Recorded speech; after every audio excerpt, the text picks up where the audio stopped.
National weather.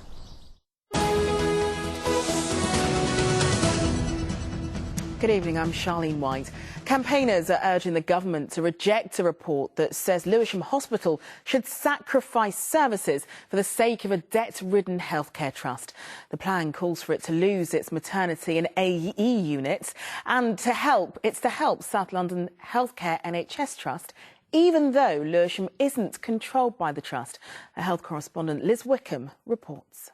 No way! NHS! Here to stay! This was the strength of public feeling in November about proposed closures to Lewisham Hospital from around 10,000 local residents. Understandable when Lewisham is a solvent, high-performing hospital, one of the top 40 in the country, and not part of South London Healthcare Trust, which has racked up a £350 million overspend and is about to be broken up. That trust runs 3 hospitals in the capital. Today's recommendations would see the Queen Elizabeth Hospital in Woolwich come under the control of Lewisham Healthcare NHS Trust. The Princess Royal in Bromley would be acquired by King's College Hospital NHS Foundation Trust. Queen Mary's Hospital in Sidcup would be transferred to Oxley's NHS Foundation. The Trust needs to make annual savings of £74.9 million over the next 3 years from these changes and consequent staff cuts and reductions in premises. It's also proposed that £20 to £25 million of PFI funding is picked up by central government. And yet putting these changes into effect will cost £55 million. There are one-off costs that are significant because we are suggesting here a very significant set of changes because we have a very significant problem. But those one-off costs are very small compared to the overall savings and improvements that would be made to the health service in South East London. All these proposed changes should meet a set of 4 criteria. Secretary of State Jeremy Hunt now has 20 days to convince Parliament that they do. And I won't accept any of the changes that the Special Administrator proposes unless I am satisfied that all those 4 tests have been met, and they include proper local consultation, because I consider that to be extremely important. The knock-on effect for Lewisham would be to lose most major services, including accident and emergency and obstetrics, to Queen Elizabeth's Hospital, Woolwich. What Lewisham will be left with is a birthing centre run by midwives, an urgent care centre run by GPs, and some simple elective surgery. For any true emergency, patients will have to make their way to Queen Elizabeth's Hospital in Woolwich, 10 miles away. Our campaign in Lewisham is going to get even stronger, and our focus is now going to be on Hunt and on the government. And we're giving 2 messages. One is that there's huge clinical risk if he goes along with these proposals.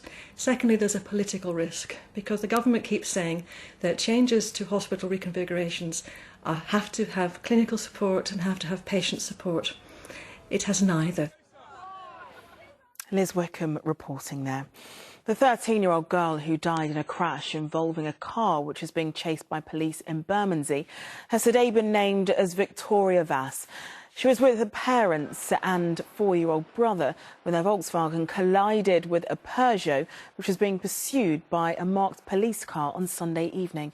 A man has appeared in court today accused of causing death by dangerous driving.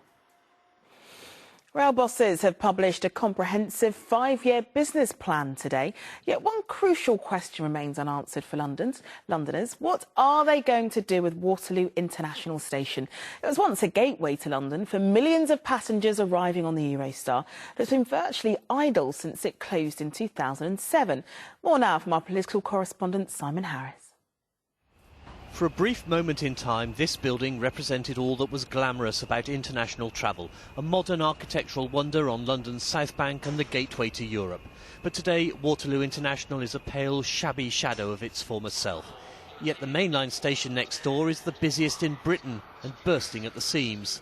Rail bosses plan to spend £300 million extending the platforms at Waterloo so the station can handle even more passengers.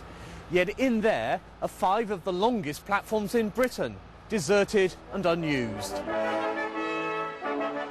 Waterloo International only opened in 1994. It cost £120 million to build, and its snaking steel and glass roof, designed by Nicholas Grimshaw, was soon winning awards. This was kind of going back to the old Victorian age, this kind of heroic age of rail, where you had the station the station roof and all of the trains coming into it. So it was a very special station.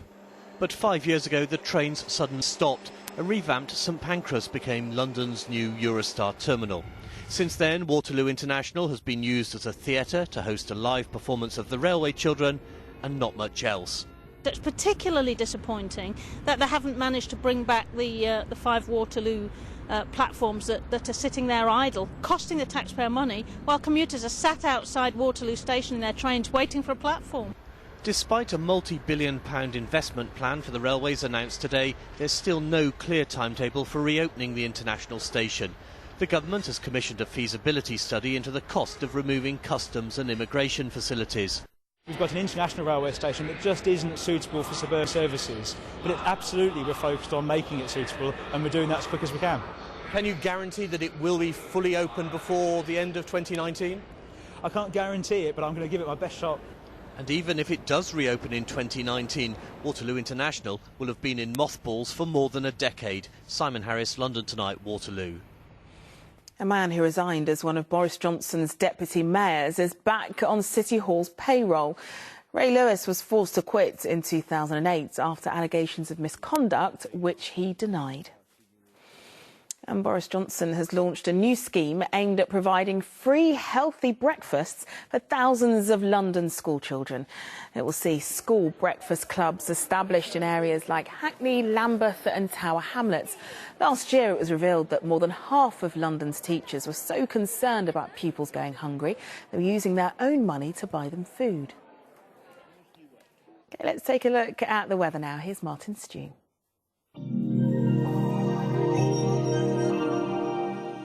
Mr. Weather, Chase Hamilton. Weathertron 4000 clearly shows we're expecting temperatures in the top 10 percentile of the hottosphere with sunshine from the get-go. Hello again. There's some light patchy rain around tonight. Before tomorrow, things do turn brighter. But the rain is around for nearly all of us in the London region tonight. It will be clearing its way gradually down to the southeast. So by the time we wake up in the morning, by about 9 o'clock, it is going to be working its way away, leaving behind it some nice sunshine in the northwest. And then a similar picture into the afternoon. Blanket cloud around for most of us. The best of the sunshine up towards the north of the region. And temperatures staying quite mild, up at 10 degrees. That's it from me. Have a great night. I'd pack a spare shirt if I were you.